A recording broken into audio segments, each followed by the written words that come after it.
আমার যদি টেনশন থাকতো সন্তানের নামে করার, তাহলে তো আমি ইউনিয়নের নাম প্রশাসনকে বলতাম যে রাখেন মীর সীমান্ত। স্থানীয় সরকার প্রতিমন্ত্রী মীর শাহে আলমের বিরুদ্ধে স্বেচ্ছাচারিতার অভিযোগ উঠেছে। সংসদে বিরোধী দলের অভিযোগ, পরিবারের সদস্যদের নামে ইউনিয়নের নামকরণ করেছেন প্রতিমন্ত্রী। জানা গেছে, বগুড়ার নবগঠিত দুটি ইউনিয়নের নাম সীমান্ত ও দিগন্ত। সমস্যা হলো, স্থানীয় সরকার প্রতিমন্ত্রী মীর শাহে আলমের দুই ছেলের নামও মীর সীমান্ত ও মীর দিগন্ত।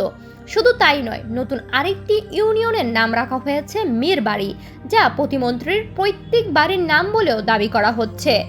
এই নিয়েই সংসদে কঠোর সমালোচনা করেছে বিরোধী দল। সংসদে বিষয়টি উঠতেই শুরু হয় তর্ক বিতর্কে জড়ায় সরকারি দল ও বিরোধী দল। নামকরণের বিষয়ে কাকতালীয় বলে উড়িয়ে দেন প্রতিমন্ত্রী মীর শাহে আলম। তার দাবি, ইউনিয়ন দুটির নাম স্থানীয় বাস্তবতা ও গণশুনানির ভিত্তিতে নির্ধারণ করেছে জেলা প্রশাসন। প্রতিমন্ত্রী বলেন, আল্লাহ বাঁচাইছে, কেউ বলেনি সীমান্ত ব্যাংক আমার ব্যাংক, সীমান্ত এক্সপ্রেস আমার ট্রেন, আর গুলশানের দিগন্ত টাওয়ারও আমার। নির্বাচনীয় হলফনামা অনুযায়ী প্রতিমন্ত্রীর মালিকানাধীন প্রতিষ্ঠানের মধ্যে রয়েছে মীর সীমান্ত ফিলিং স্টেশন এবং মীর দিগন্ত ট্রেডিং এজেন্সি। ফলে প্রশ্ন থেকেই যাচ্ছে, এটি কি নিছক কাকতালীয় নাকি নামকরণের আড়ালে রাজনৈতিক প্রভাব? আপনি কি মনে করেন? কমেন্টে জানান।